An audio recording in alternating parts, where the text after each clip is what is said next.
সুস্থ হয়ে আমি মজার মতন আপনি আমাকে সন্ধ্যা করে চলেছি দিদি।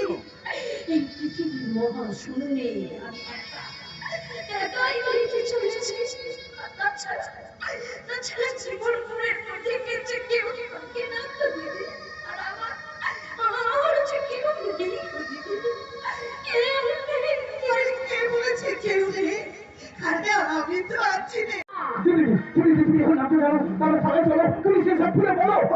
ঠিক করেছি আমরা সকলে প্রতিকার চাই।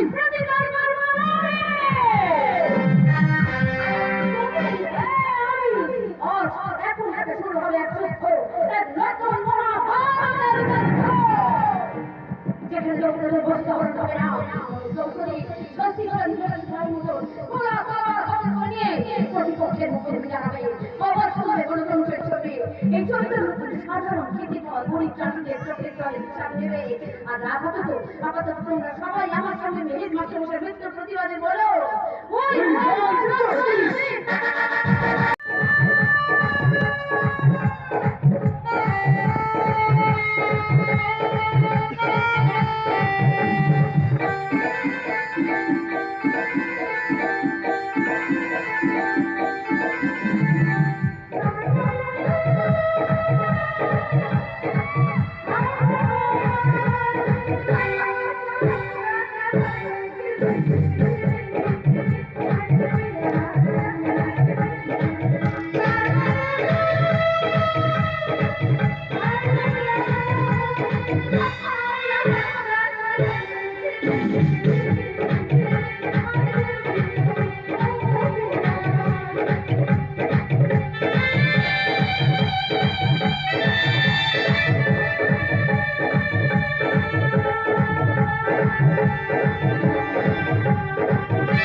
এইভাবে নিয়ন্ত্রণ হয়ে ঘুরে গেলে তো হবে না, জীবনটাকে ভাবতে হবে। বর্তমান ভবিষ্যৎ সব কিছু বলতে চাইছি। এইভাবে জীবন চলে না। ওরে মা, এবার বিয়ে শাদী করে একটা সংসার করতে হবে তো নাকি? হ্যাঁ, সংসার।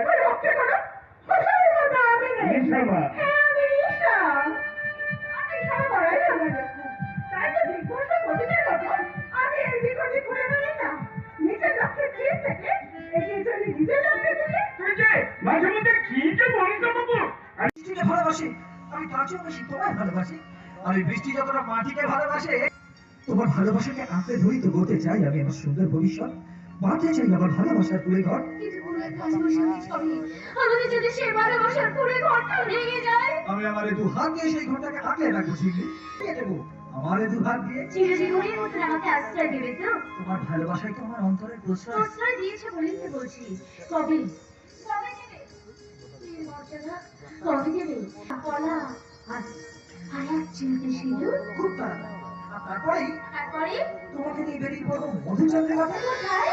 সে শহর থেকে অনেক দূরে, যেখানে তুমি আর আমি ছাড়া আর কেউ থাকবে না। শীতের কথা বেশি। ঠিক বলেছো।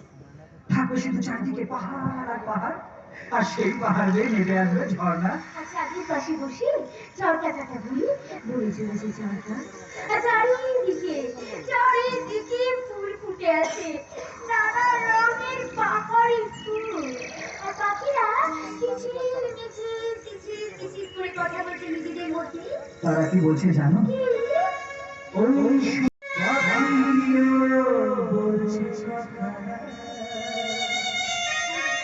একই কথা বলছে সে বারবার, এই তো এসেছে দিদি ভালোবাসবার, এই তো এসেছে দিদি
এখানে ঢুকে পড়ে।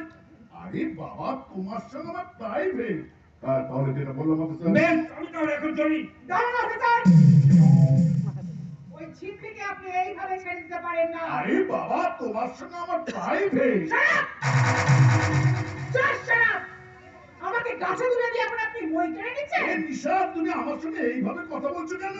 তুমি বিডিও সাহেবের মেয়ে, তোমার মুখে এই ধরনের কথাবার্তা শোভা পায় না। কিন্তু উনি কি কথা বলতে চাইছেন সেগুলোই তো আমার একবার ভালো করে শোনা দরকার।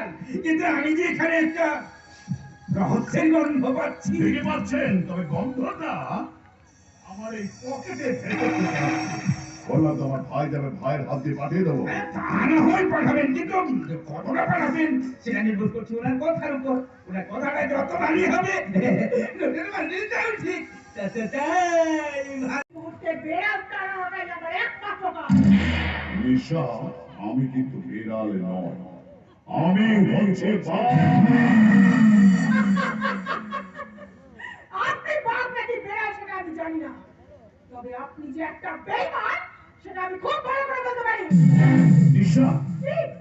কি কথা হয়েছিল আপনার সাথে? তোমার সঙ্গে আমার কি কথা হয়েছিল বলো তো? ভুলে যাবার ভান করবে না সিদ্ধা সাদা। না কেন তুমি বলছো? আমি একদম মনে করতে পারছি না। প্লিজ তুমি আমাকে একটুখানি মনে করে দাও না। কিন্তু উনি কি কথা বলতে চাইছেন সেগুলো তো আমার এবার ভালো করে শোনা দরকার। হ্যাঁ বলবেন না, আপনি কি বলতে চাইছেন বলুন। তাহলে শুনুন অফিসার, আমি আর কিশোরে একই করি।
নারায়ণী নমঃস্তুতে সর্বমঙ্গল মঙ্গলে শিবে সর্বার্থ সাধিকে শরণ্যে ব্রহ্মতে গৌরী নারায়ণী নমঃস্তুতে। জয় মা কালী, জয় মা কালী।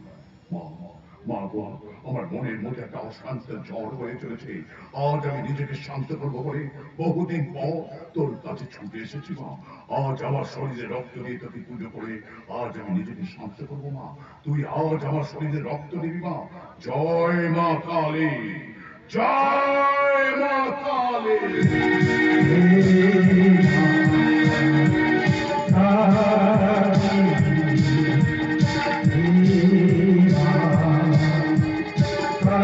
নিশা, আমি আনবো তোমার জীবনে সেই বসন্ত। রাতের আঁধার কেটে গিয়ে দিনের ঝকঝকে সূর্যটা দেখা দিয়েছে নিশা, আর তোমার জীবনে সূর্য হলো ওই অভি। ও যে তোমার জন্য অপেক্ষা করে আছে গো। তোমার কথা ভুল হচ্ছে দিদি, তোমার কথা ভুল হচ্ছে। যে অন্যায় যে পাপ আমি করেছি সেটা জানার পরে শুধু অভি কেন, আমাকে কেউ কোনোদিনও গ্রহণ করবে না দিদি, আমাকে কেউ কোনোদিনও গ্রহণ করবে না। না না নিশা না, এ তোমার ভুল ধারণা। আমি আমি তোমাকে করবো গ্রহণ। অভি, এই তো রাতের আঁধার কেটে গিয়ে দিনের ঝকঝকে সূর্যটা দেখা দিয়েছে।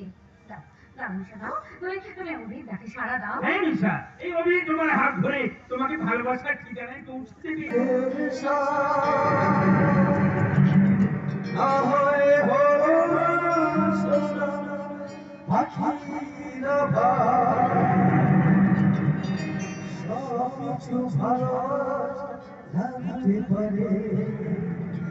যদি তুমি পাশে থাকো। বাবা, এই দৃশ্যটা দেখবো বলেই তো আমি এতক্ষণ ধরে অপেক্ষা করেছিলাম। এইবার আমরা একজোট হয়ে ঢুকে দাঁড়াবো ওই জন অসিদ্ধেশ্বর চ্যাটার্জির বিরুদ্ধে। আর সাক্ষী দেবো আমি। কিন্তু সাক্ষী দিতে হলে তো ওই সারা সিদ্ধেশ্বরকে আদালত পর্যন্ত নিয়ে যেতে হবে। আর সেটাই তো আপনাকে নিতে হবে অফিসার। মুখে মোটা নয় দিদিমণি, ওকে মারতে হলে উপযুক্ত প্রমাণ জোগাড় করতে হবে। প্রমাণ জোগাড় করবো আমি দিদিমণি, আজ থেকে 7 দিনের মধ্যে ওর বিরুদ্ধে সমস্ত প্রমাণ জোগাড় করবো আমি। যেদিন ও শুধু তোমাদের শত্রু নয়, ও দেশের শত্রু, দশের শত্রু। তাই তো যতক্ষণ না ওকে আমি কাজ করাতে দাঁড় করাতে পারছি ততক্ষণ পর্যন্ত আমার শান্তি নেই। যতক্ষণ না পর্যন্ত ওকে আমি ছেলের ভাত খাওয়াতে পারবো ততক্ষণ পর্যন্ত আমার মাথাটা ঠান্ডা হবে না। দিদিমণি, এই বাড়িতে একটা খেলা হবে। খেলা হবে? হ্যাঁ, একটা পাক বন্দির খেলা। যে খেলাটা শুরু করেছিল ওই কয়লা মাফিয়ার সিদ্ধেশ্বর চ্যাটার্জি। তুমি কিছুই বলবে না। সিমলিকে যদি কিছু বলেছো তাহলে তো কি করবে? সারা জীবনের মতো আমার চোখ দুটোকে বন্ধ করে দেবে? মৃত্যু ভয় আমি পাই না। সারা জীবন সৎ পথে থেকে মাথা উঁচু করে বেঁচে এসেছি, আজও মাথা উঁচু করে বাঁচবো। এখনো সময় আছে। তোমাকে তুমি হাত জোর করে বলছি, সব অপরাধ স্বীকার করে তুমি পুলিশের কাছে ধরা দাও। আমার কথা শোনো, আগুন নিয়ে তুমি খেলো না। কি বললে? আগুন? হ্যাঁ, আগুন আগুন।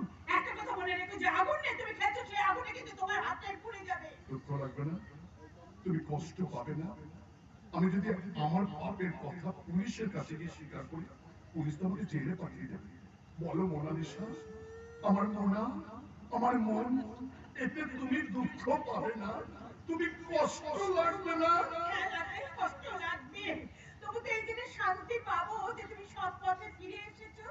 আমি সিঁথিতে সিঁদুর নিয়ে তোমার জন্য অপেক্ষা করবো। কিন্তু আমি তো অপেক্ষা করবো না মোনা ডার্লিং।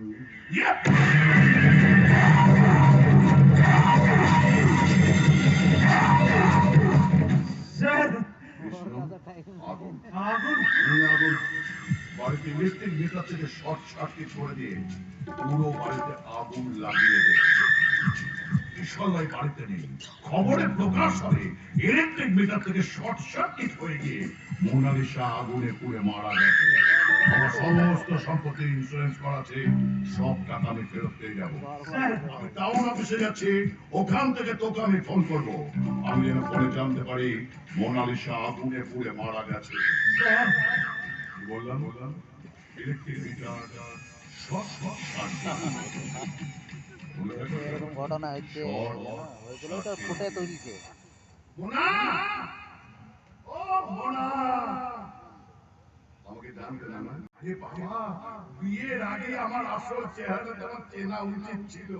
আরে এর জন্যই তো আমি সব সময়ের জন্য বলি, পাগলা রে, মানুষ চিনলি না। সময় মতো সে আপনার কাছে পৌঁছে যাবে। দিদিমণি, দিদিমণি, আমার এখানে বেশি মতো থাকতে হবে না। সকাল শীতের সময় এসেছি। ও হ্যাঁ, হ্যাঁ, কোনো অসুবিধা নেই। ভালো একটু হবে জেনেও কাঁচকো কাঁচকো একটু একটু করে আগুনে ভিলেনটাই জানা আছে এমনি শীতে চেঁচাচ্ছি আমার দিকে ছুটে আসছে শীতে চেঁচাচ্ছি তোমার খেলা শেষ আর আমার খেলা শুরু।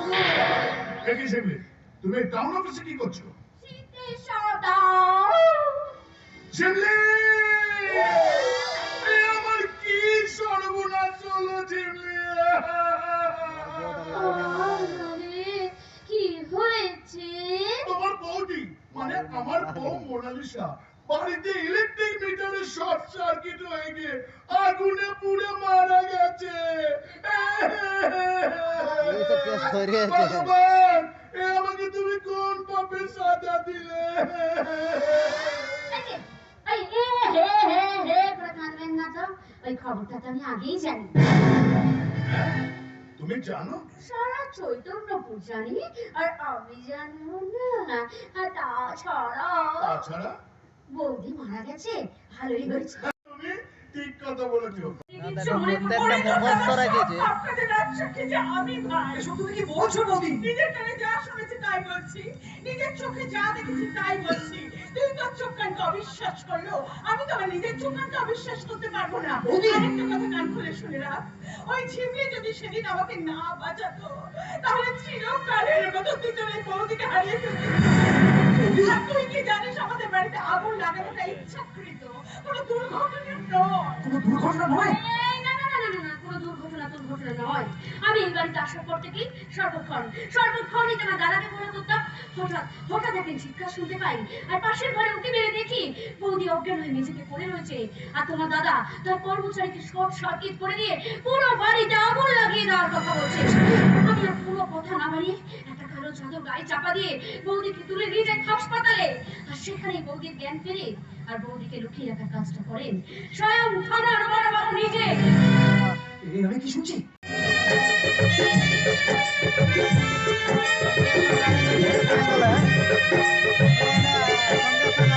করে নিল দাদা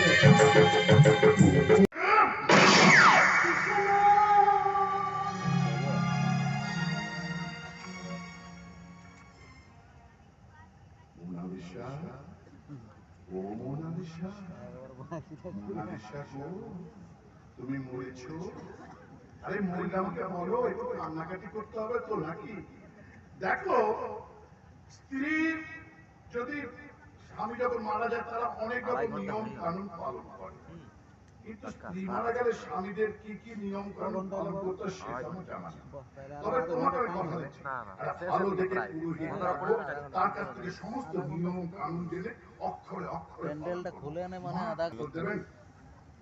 কোন সধবা মহিলা যদি স্বামী মারা যায় সেই মহিলাকে বিধবা বলে ডাকে, আর কোন স্বামীর যদি স্ত্রী মারা যায় তাকে কি বলে একটু বলবেন?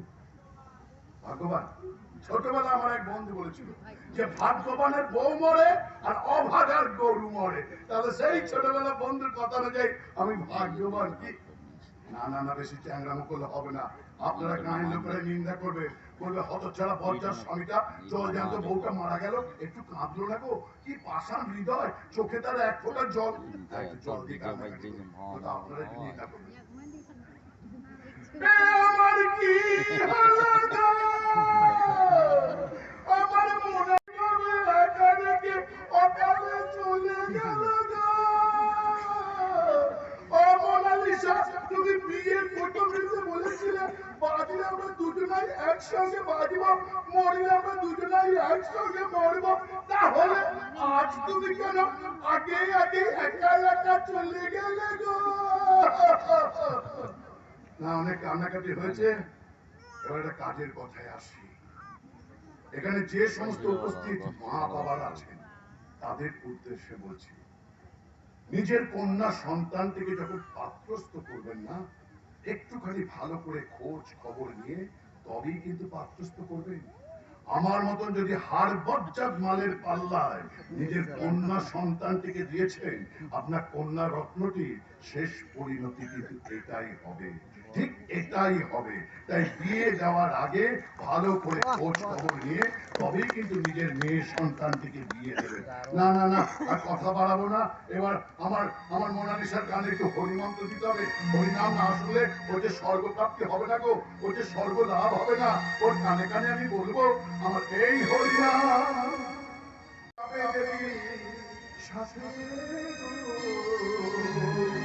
রোল করছে বাবু ডিজে আওলা ডিজে আওলা আমার এই হরিনাম এই হরিনাম যাবে এই হরিনাম যাবে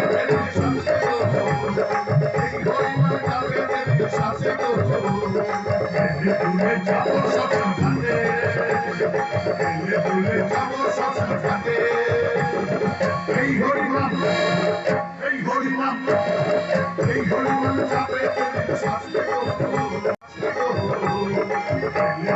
যাবো সব ঘাটে তুমি যাবো সব ঘাটে তুমি যাবো সব ঘাটে শুরু করবো মৃত্যু মিছিলে শুরু করবো। এরপরে টার্গেট হচ্ছে ঝিমঝিম আর কিশোর। শেষ করে দিয়ে আমার এখানকার সমস্ত সম্পত্তি বিক্রি করে ওই যে আরব দেশের উদ্দেশ্যে ভারতবর্ষে আমি কয়লার ব্যবসা করছি আর আরব দেশে তেলের বাকি জীবনটা আমি আয়েশ করে কাটিয়ে দেবো। আমি জীবনে কোনো দিনের জন্য হাঁটতে শিখিনি, চিরকাল আমি জিতিয়ে এসেছি। ভারতবর্ষ থেকে যখন আমি আরব দেশের উদ্দেশ্যে উড়ে যাবো, হাসতে হাসতে উড়ে যাবো, জয়ের হাসি।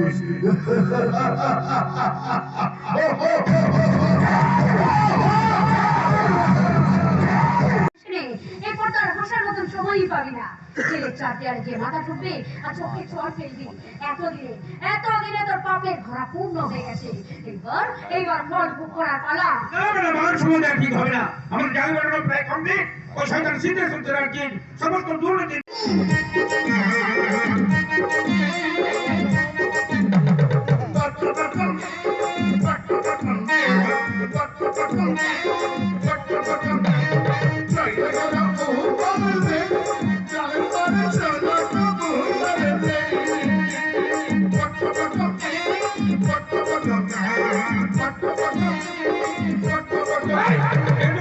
এখানে কি চাই? আমি চা খাই না, আমার চার কুড়ি বয়স হইল পর্যন্ত কোনোদিনও খাই দুধ, তবে যাতা দুধ নয়, আমি ছাগলের দুধ খাই। এই ছাগলের দুধ খাওয়ানোর লাগা আজ পর্যন্ত আমার চুলে দাড়িতে একটা পাক পর্যন্ত ধরে নাই। কোনদিনের জন্য কলঙ্করণের প্রয়োজন পড়ে না। তবে যাতা ছাগল নয়, আমি রাম ছাগলের দুধ খাই। তুমি গরুর দুধ খাও না রাম ছাগলের দুধ খাও, তা নিয়ে আমার মাথা ব্যথা নেই। আমি জিজ্ঞেস করছি সিদ্ধেশ্বরের ভিতর তুমি কি করছো? তোমার সঙ্গে সিদ্ধেশ্বরের কি প্রয়োজন? ভোজন? আমি সিদ্ধেশ্বরের বাড়িতে ভোজন করুক, হলার পর হলারে পায়ে পিঠে সাল সামনা সব তৈলা নিতাম। মানে? ওই কি কইতাছি তুমি কানে শুনতে পারো নাই? আহারে কি এমন বয়স হয়েছে এর মধ্যে কানের মাথা খান খাইয়া আসো। একটা ভালো দেখে ডাক্তার দেখাও, কান তো দুটাই তোমার পুরা গেছে। এটা আজব ব্যাপার। আমি কি বলছি আর কি উত্তর দিচ্ছে? শুকাচ্ছে। আমার বাড়ির ছাদে ওই শঙ্কর মাছের চাবুকটা শুকনা হইতাছে, শুকায় গেলে ওই শঙ্কর মাছের চাবুক দিয়ে সিদ্ধেশ্বরের পিঠে চাল সামনা সব তুলে নেবে। কি ভাবছে আমি বুড়া হয়ে গেছি, কি দুর্বল হয়ে পড়ছি? মোটেই না। আমার নাম